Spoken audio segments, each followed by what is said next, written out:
E paz, irmãos, boa noite, louvado seja Deus por estarmos aqui mais uma vez, reunidos como Igreja do Senhor. Gostaria que os amados irmãos abrissem vossas Bíblias na carta que Paulo escreveu aos Filipenses. Carta de Paulo aos Filipenses, capítulo 1. Nós vamos ler o verso 21.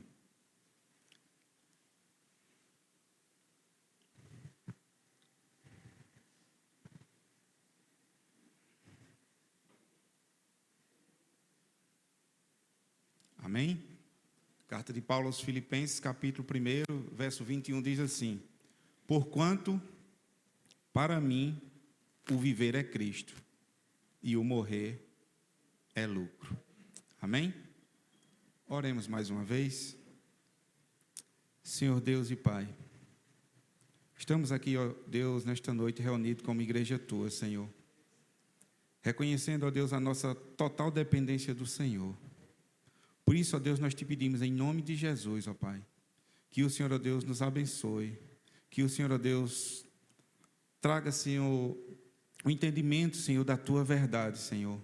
Que o Senhor, ó Deus, abra a nossa mente, abra o nosso coração, e que a Tua igreja, Senhor, possa ser edificada nesta noite, e que em tudo e em todas as coisas, ó Pai, o Teu nome seja glorificado, seja engrandecido, ó Pai, nesta noite. É assim que oramos agradecidos, em nome de Jesus. Amém. Amém, irmãos? Temos aqui um dilema nessa afirmação que Paulo faz, quando ele diz que para mim o viver é Cristo e o morrer é lucro. Ele está diante, talvez, de dois caminhos, né, à sua frente. Um de escolher viver, né, e o outro de morrer. E por que será que Paulo ele faz essa afirmação? Porque partir ou estar com Cristo, para Paulo tinha um único objetivo: o de glorificar a Deus, o de glorificar a Cristo. Ele desejava ficar para que o nome do Senhor fosse glorificado. E ele também desejava ele disse que a morte é lucro para ele, porque ele sabia que após a sua morte, ele viveria para sempre com seu Senhor. E ele escreveu, irmãos, essas palavras dentro de uma prisão. E ele tinha certeza que ele poderia ser liberto ou continuar preso. Poderia ser liberto e também poderia ser condenado à morte. Mas isto não deixa Paulo ansioso, porque Paulo reconhece que a vida dele pertence ao Senhor. A vida de Paulo está nas mãos de Deus, não está nas mãos dos homens. E isso deveria também ser uma verdade para nós. A nossa vida pertence ao Senhor. A nossa vida está nas mãos do Senhor. Por isso que Paulo diz com tanta autoridade que nós não devemos ficar ansiosos por nada ou coisa alguma. Meus amados irmãos, Paulo não está ansioso. E o alvo desse texto, dessa afirmação, também não é para mostrar o que Paulo deseja, mas o que o motiva a dizer isso: Jesus Cristo. O alvo desse texto, dessa afirmação, não é para que Paulo receba honra e glória de homens. Paulo aqui não está simplesmente dizendo: eu quero morrer porque eu estou cansado. Não. O objetivo de Paulo é tão somente o de glorificar o nome de Cristo. E como ele diz no verso 20, né? Seja posto em liberdade ou seja condenado à morte, o alvo dele é engrandecer o nome de Cristo. Tão somente engrandecer o nome de Cristo.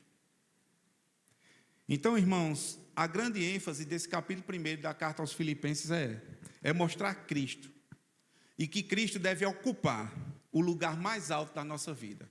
Cristo deve ser o rei do nosso coração. Ele deve reinar absolutamente no nosso coração. Ele deve ser a nossa primazia. Como eu disse, Cristo, somente Ele deve ocupar o trono do nosso coração. E não pode ser dividido com nada. Somente Cristo deve reinar em nós. Na vida ou na morte, Paulo busca a glória de Cristo. Ele não está preocupado simplesmente em viver ou morrer, mas tão somente em engrandecer o nome de Jesus Cristo. E o Senhor, irmãos, nos chama a viver também dessa forma, a viver e a morrer para a glória de Jesus Cristo.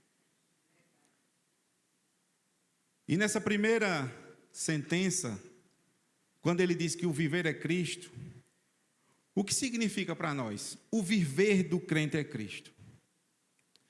E Paulo, ele não fala isso de forma vazia, mas ele vai revelar algumas razões porque ele está preso, mas mesmo assim ele está alegre. Por isso que ele disse que para ele viver é Cristo e morrer é lucro. E ele vai dizer no verso 5, que apesar de estar preso, ele está alegre. Por quê? Pela vossa cooperação no Evangelho, desde o primeiro dia até agora. Então, os filipenses cooperaram para que o Evangelho de Cristo fosse pregado. No verso 18, ele vai dizer que o fato de Cristo estar sendo pregado, mesmo ele, sendo pregado por pretexto ou por vaidade de alguns. E no verso 19 também ele vai dizer que ele agradece e está alegre porque os filipenses suplicavam a ele, suplicavam por ele ao Espírito Santo. Então, irmãos, os pensamentos de Paulo aqui não giram em torno do seu lar. Paulo não está preocupado com o seu trabalho. Os seus pensamentos giram tão somente em torno de Jesus Cristo. As ações de Paulo não são motivadas pelos seus bens, pelo seu lazer. Paulo aqui não está procurando um melhor salário, um melhor emprego. Cristo é o centro da vida dele. Cristo é o foco de sua existência. Então, irmãos, trabalho, reputação, fama, para Paulo não existe. Tudo isso é secundário. O que importa realmente para Paulo é que Cristo seja glorificado através da sua vida. Paulo, eles têm os seus olhos em Cristo.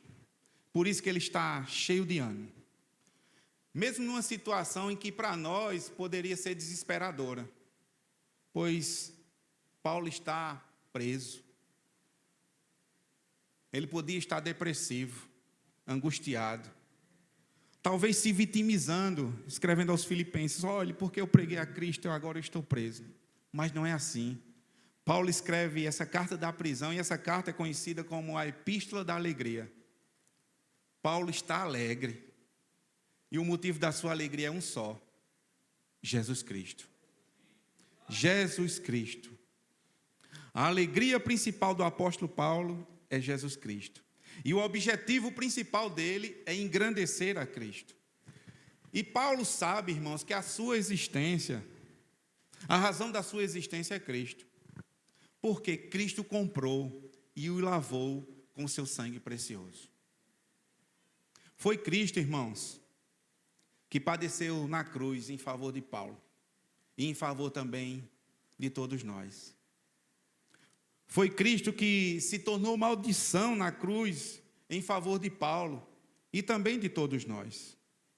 Paulo tinha ciência da obra de Cristo. Paulo sabia que Cristo chamou para ser um pregador do Evangelho. Porque antes, irmãos, Paulo era um perseguidor. Ele perseguia a igreja de Cristo. Mas Cristo foi ao seu encontro. E desde aquele dia, Paulo mudou a sua vida. Se tornou talvez o maior missionário do mundo, reconhecidamente. Porque ao se encontrar com Cristo, a vida de Paulo mudou. Cristo veio ao seu encontro. Paulo, antes um perseguidor, agora ele começa a ser perseguido, a sofrer por causa de Cristo. mas está alegre. Ele não está nos incentivando, nem incentiva a igreja de Jesus Cristo a estar triste, mesmo nos momentos mais difíceis da vida. Porque ele sabe que a nossa alegria, como eu disse, é Jesus Cristo. Paulo tinha entendimento, irmãos, de que foi Cristo que fez com que o evangelho fosse propagado. Pois sem Cristo não há evangelho. Sem Cristo não há salvação, não há pregação. Paulo sabia também que Cristo foi ele que fez com que a igreja crescesse, porque é Cristo que faz com que a igreja cresça. Não é por obra humana, não é por estratégia humana, mas tão somente por Cristo. Agora, irmãos, Paulo está salvo por Cristo. Ele vive em Cristo e para Cristo. E trabalha em prol do crescimento do reino de Deus. Como eu disse, seu alvo tão somente é engrandecer o nome de Cristo em sua vida. Aí voltemos lá em Gálatas para ver o que ele disse no capítulo 2, versos 2 e 19. Um texto bastante conhecido nosso.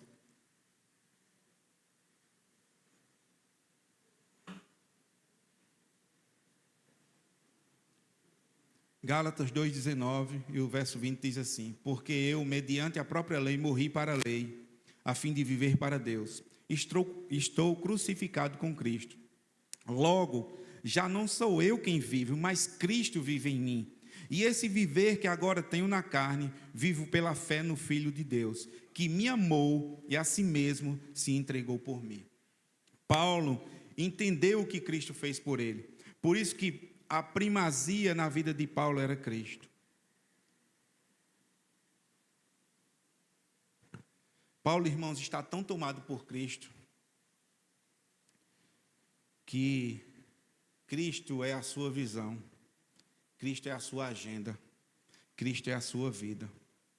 É Ele quem dá propósito para que Paulo possa viver. Mas o que Paulo quer dizer exatamente com essa expressão? Viver, para mim o viver é Cristo. O que isso significa, irmãos, para nós? Como podemos viver para Cristo? De que forma a nossa vida pode glorificar a Deus? Na própria carta aos Filipenses, nós encontramos a resposta. O próprio apóstolo Paulo, ele fala sobre isso. Como devemos glorificar a Deus? Como devemos viver para Cristo? No verso 27 tem a primeira resposta, do capítulo 1.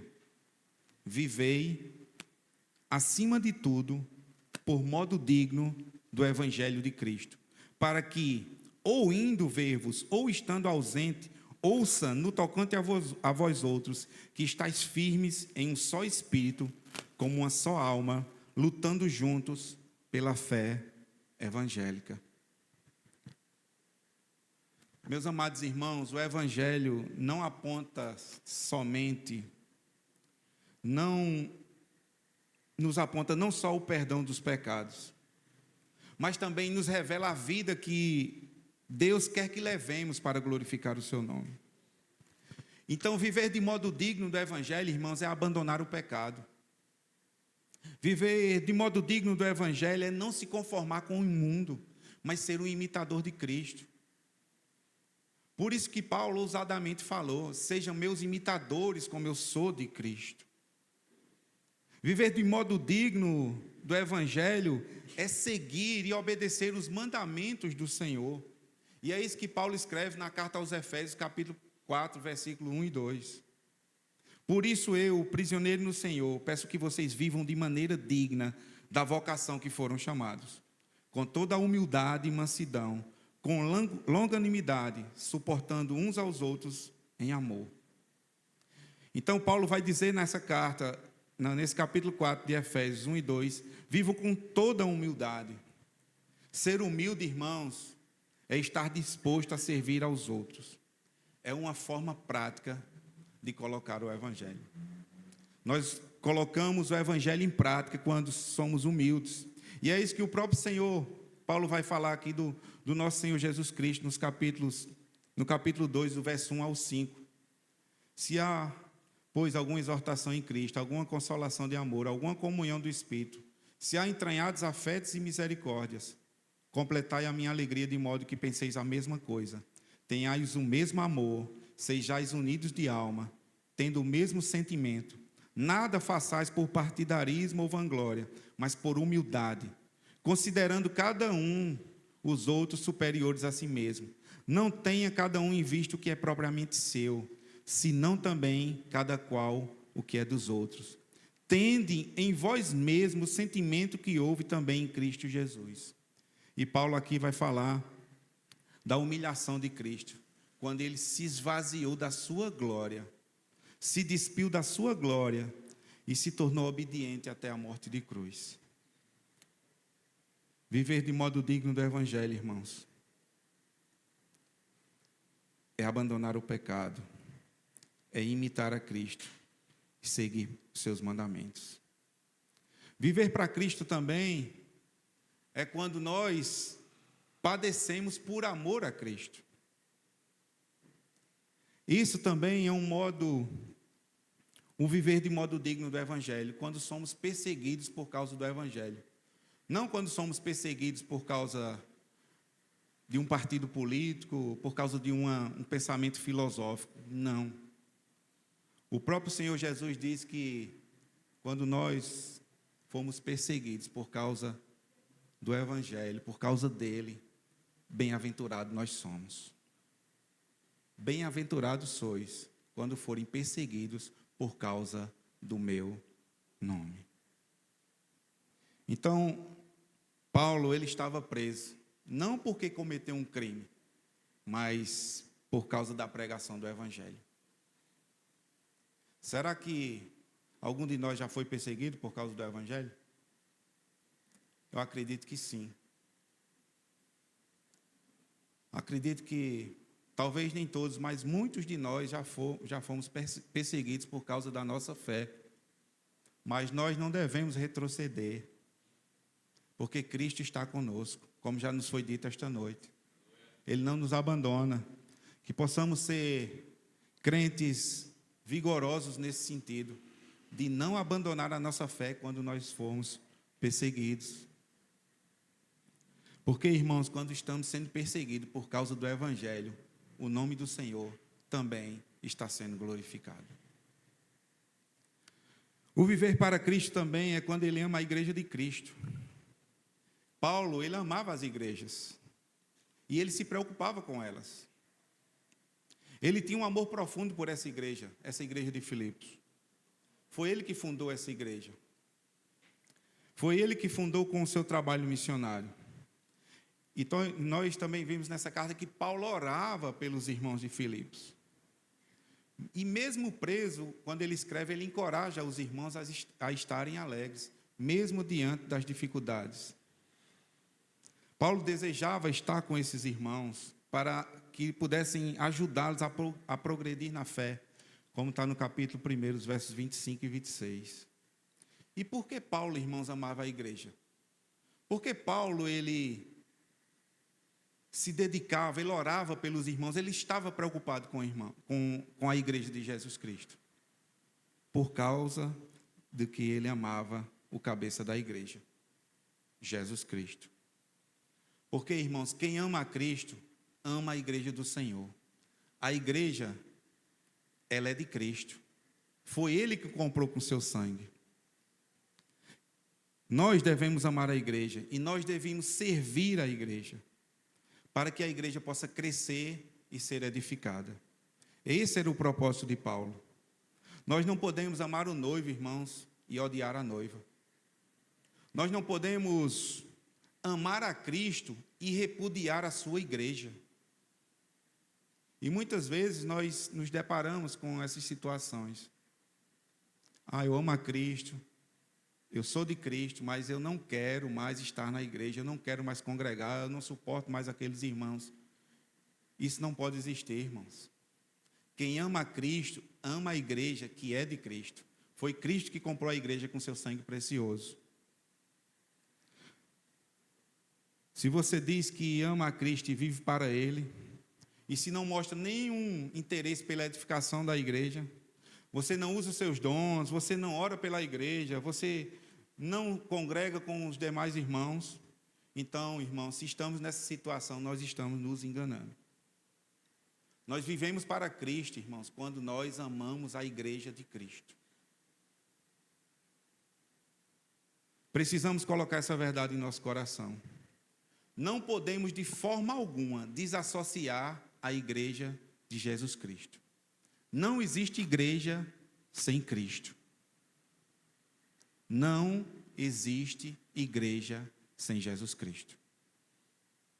A igreja é dele, ele é o cabeça da igreja. Por isso, irmãos, nós devemos viver para Cristo unidos uns aos outros na igreja. Que momento gracioso e glorioso que o Senhor nos proporcionou hoje à noite, de orar uns pelos outros. É assim que a igreja deve viver. E não só nesses momentos, nos nossos momentos também, quando estamos a sós, orar pelos nossos irmãos, orar por aqueles que estão padecendo, orar por aqueles que estão enfermos, orar por aqueles que estão passando por dificuldades, orar por aqueles que estão indecisos, orar por toda a igreja, orar pela liderança da igreja, para que Deus derrame da sua graça sobre a vida do líder, sobre a vida do nosso pastor, para que Deus possa usá-lo para a glória de Cristo. Esse é o dever da igreja. Viver para Cristo é isso. Trabalhar em prol do crescimento da igreja, em prol do progresso do evangelho. Porque, irmãos, a vida de Cristo foi para glorificar a Deus em favor da igreja. Cristo morreu, glorificou ao Pai, mas o beneficiado fomos nós, a igreja. E louvado seja Deus por isso. Ele viveu e morreu por sua igreja. E Paulo seguiu o mesmo caminho. E nós, o que temos feito pela igreja? Será que temos vivido para Cristo, sendo um membro fiel da igreja dele?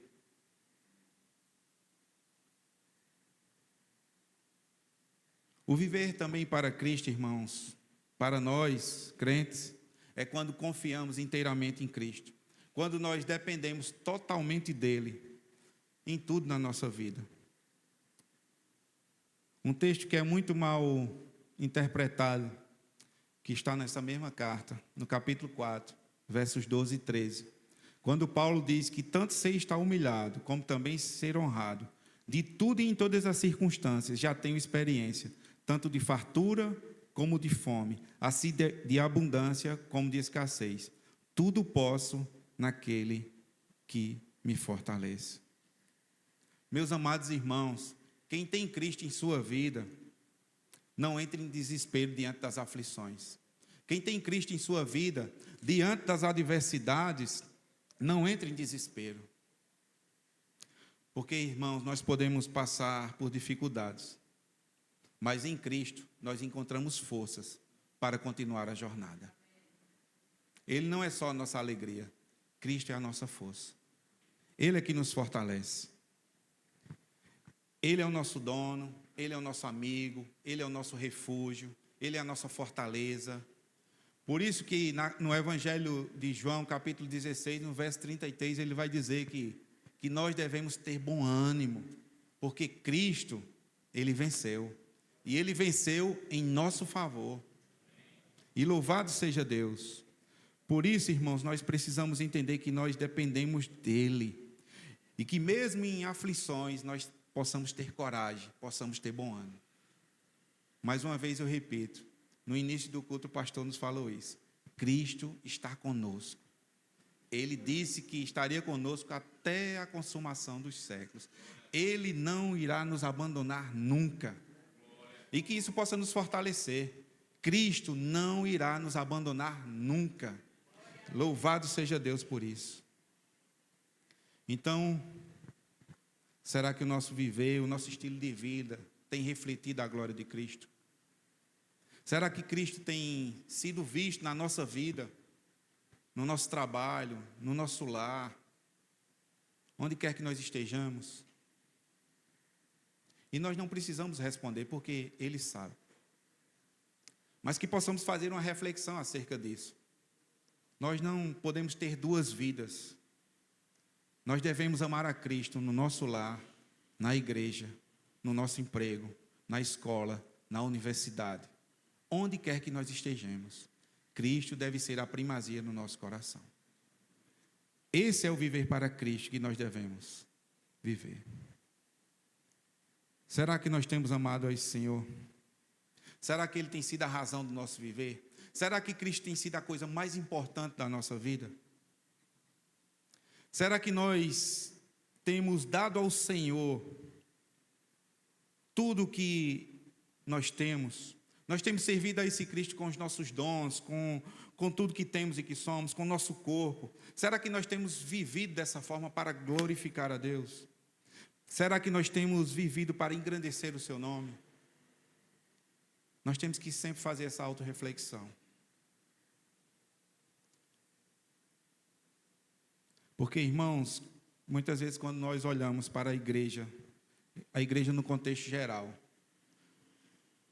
será que se nós estivéssemos vivendo verdadeiramente isso, será que a igreja hoje, no Brasil, no mundo, seria tão, muitas vezes, fraca como ela é? Tantas igrejas, irmãos, que com escândalos, tantas igrejas que têm negado a sua fé, igrejas que outrora eram igrejas tradicionais e que hoje têm abraçado coisas que são contrárias na palavra de Deus. Como seria diferente se a igreja do Senhor vivesse para Cristo verdadeiramente? Porque o maior beneficiário, como eu disse, da obra de Cristo, somos nós, a igreja. Por isso que Paulo diz: sede meus imitadores, como também eu sou de Cristo. Será que nós temos pensado, diante das situações, o que Jesus faria? Será que diante dos dilemas da nossa vida, será que nós temos feito essa pergunta? O que Jesus faria se estivesse em meu lugar? Talvez muitas das nossas decisões, irmãos, não fossem atropeladas. O viver é Cristo significa que estamos dispostos, irmãos, a desistir de qualquer coisa que nos impeça de ter Cristo. Paulo, ao dizer que o viver para Ele é Cristo, está nos ensinando esta noite: independente do que os meus amigos ou inimigos estejam fazendo, nós devemos viver para Cristo. Nós devemos viver para Cristo. Nisto consiste a nossa razão de viver. É bem-aventurado quem vive para Cristo, pois além de cumprir o propósito da sua criação, que é glorificar a Deus nesta vida, ele também terá a morte como um lucro. Isto nos leva à segunda sentença. Paulo completa o nosso texto dizendo: para mim, o viver é Cristo e o morrer é lucro. Para quem o viver é Cristo, o morrer é lucro. E aqui, irmãos, nós tocamos num assunto que ninguém gosta de abordar: a morte. Ninguém gosta muito de pensar sobre a morte. Tem pessoas que temem a morte. E Paulo diz que morrer é lucro. E o que é a morte? A morte não é apenas um fenômeno meramente natural, mas é o castigo de Deus pelo pecado. Gênesis capítulo 2, verso 17 vai dizer isso. Se comeres da árvore, o que é que ele diz lá? Certamente morrerás. E foi isso que aconteceu com Adão. A morte faz parte da maldição que Deus pronunciou a Adão e a todos nós que somos os seus descendentes. Por isso que Gênesis capítulo 3, verso 19, ele vai dizer: tu és pó, e ao pó tornarás. Mas a Bíblia não fala apenas da morte física, que é a separação do corpo e da alma. Ela vai falar também de outras duas mortes: a morte espiritual, a separação da presença de Deus por causa do pecado, e a morte eterna, que é a condenação eterna no inferno. E, meus irmãos, como eu disse, isso é algo que muitas vezes as pessoas não gostam de ouvir, mas a morte é uma realidade para todos. Ninguém pode fugir da morte. Sejam crianças, sejam velhos, ricos ou pobres, homens ou mulheres, crentes ou descrentes. Porque a morte, irmãos, é o sinal de igualdade na equação da vida. Por causa do pecado, ela entrou no mundo e passou a todos os homens, porque todos pecaram. Salmo 39, os irmãos não precisam abrir, dos versos 4 ao 7, diz assim: Senhor, dai-me a conhecer o meu fim, e qual é a soma dos meus dias, para que eu reconheça a minha fragilidade. Deste aos meus dias o comprimento de alguns palmos, a tua presença, o prazo da minha vida é nada. Na verdade, todo ser humano, por mais firme que esteja, é pura vaidade. De fato, o ser humano passa como uma sombra. Em vão se inquieta, amontoa tesouros e não sabe quem ficará com eles. E no final do verso 7, Davi vai fazer a seguinte pergunta: e eu, Senhor, que espero? E ele responde: Tu és a minha esperança. Então Davi entendia que mesmo após a morte, a única esperança que ele tinha era o Senhor. Portanto, irmãos, a questão da morte é uma realidade. Mas que tipo de atitude nós devemos ter diante dela? Como eu disse, muitos temem a morte. Muitos temem até a menção dessa palavra. E muitos vivem sem esperança quanto à vida após a morte. E quanto a nós que conhecemos o Evangelho e vivemos para Cristo? O que a morte significa para nós?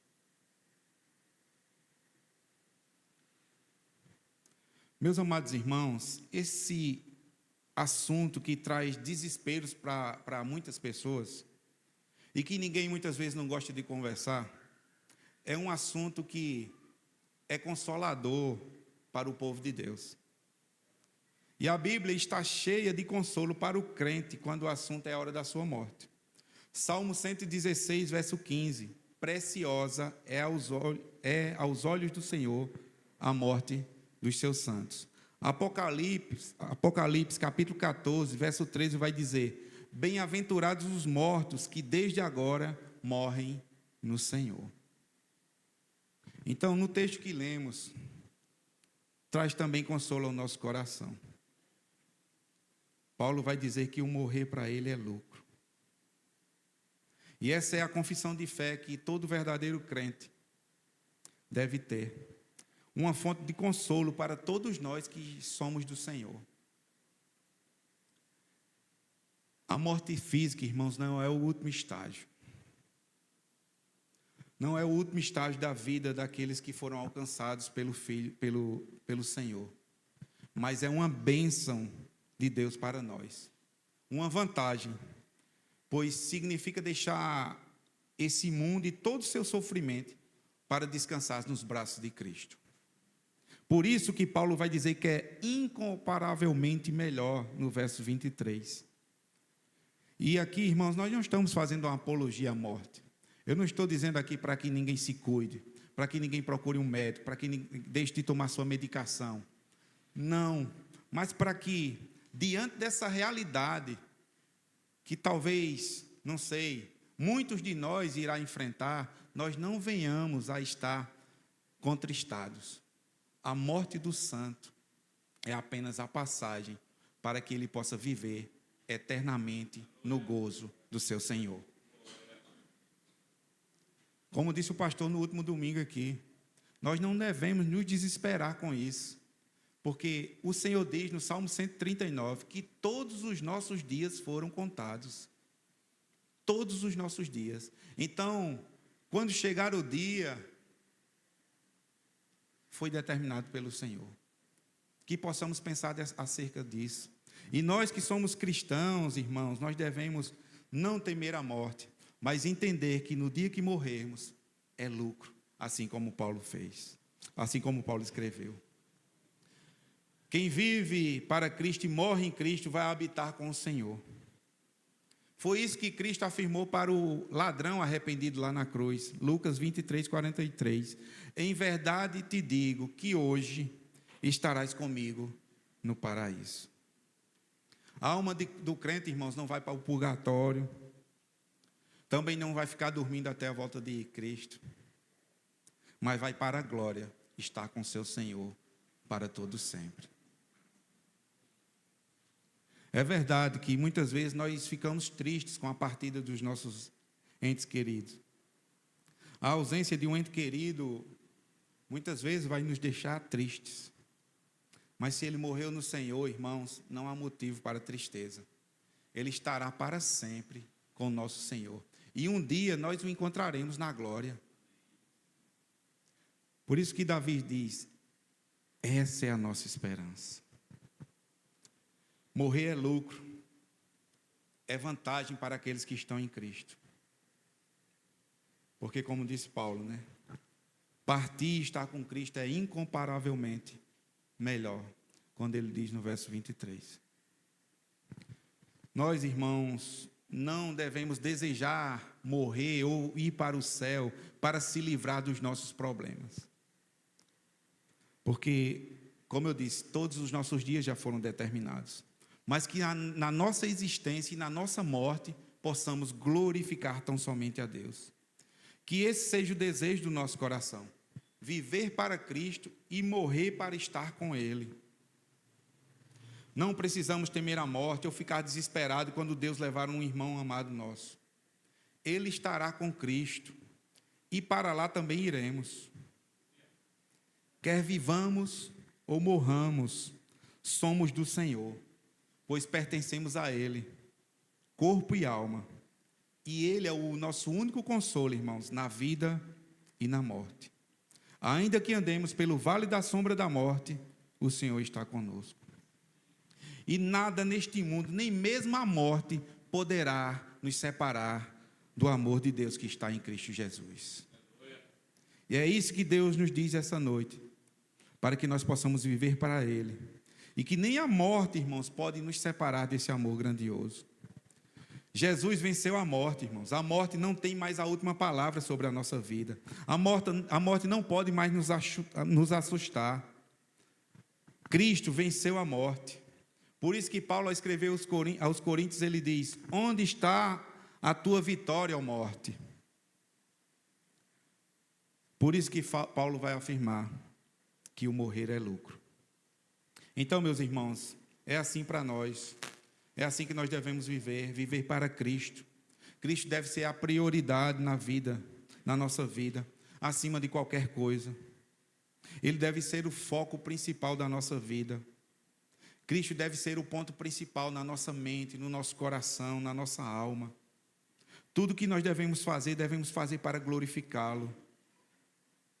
E que não sejamos mais assustados pela morte, pois ela foi vencida por Cristo. Não há mais motivos para estarmos preocupados. Na morte, nos encontraremos com aquele que nos deu vida. Na nossa morte, nos encontraremos com aquele que nos deu vida, Jesus Cristo. Tragada foi a morte pela vitória. Onde está, ó morte, a tua vitória? Graças a Deus que nos deu a vitória por intermédio de Jesus Cristo. Por isso que Paulo escreve, e que possamos viver essa verdade, viver para glorificar a Cristo. E diante da morte, nós devemos entender que o morrer do cristão é lucro. Saber que na morte nós teremos um corpo glorificado e viveremos para sempre com o nosso Senhor. Como diz lá em Apocalipse, toda lágrima no nosso olho vai ser enxuta, quando estivermos na presença do nosso Deus.